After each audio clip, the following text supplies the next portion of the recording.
সালাউদ্দিন আহমেদ সংসদে দাঁড়িয়ে উনি বলেছেন যে নির্বাচন যদি হইতে না দেয়, এইভাবে হাত নেড়ে নেড়ে বলছেন না, নির্বাচন যদি হইতে না দেয়, এই বাহানায় আমরা সব বিষয়ে আপোষ করে জুলাই সনদ মেনে নিচ্ছি। মানে ওনারা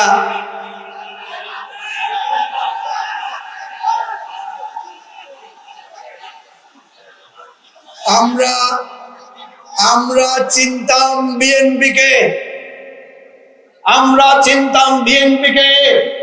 আমরা চিনতাম বেগম খালেদা জিয়াকে, যিনি আপোষহীন নেত্রী ছিলেন। আজকে যেই বিএনপিকে আমরা চিনি, এই বিএনপি আপোষকামী বিএনপি। আমাদের কোনো কথা না, কথা সালাউদ্দিন সাহেব। সব বিষয়ে আপনাদের এই হেলমেট বাহিনীরা আপোষ করে গুপ্ত অবস্থায় ছিলেন তখন। কি জালাল ভাই, প্রশ্নের উত্তর পাইছেন? আপনারা পাইছেন? আজকে তারা বলে অন্যদেরকে গুপ্ত। আপনারা হাসিনা যে ভুল করেছে, আপনারা আবার সেই ভুল করছেন। এখানে দুইজন বড় সেনা অফিসার আছেন, অলি ভাই এবং আখতারুজ্জামান ভাই।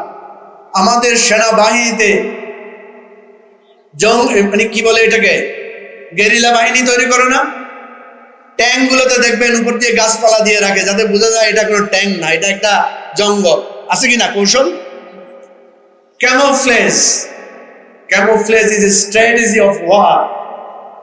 যদি যুদ্ধ করতে আসেন, যদি যুদ্ধ লাগাইতে আসেন, যদি রক্ত ঝরান, যদি আমার ভাইদেরকে হত্যা করার চেষ্টা করেন, আরো হাজার বার লক্ষ বার আমরা গুপ্ত হতে বাধ্য হব।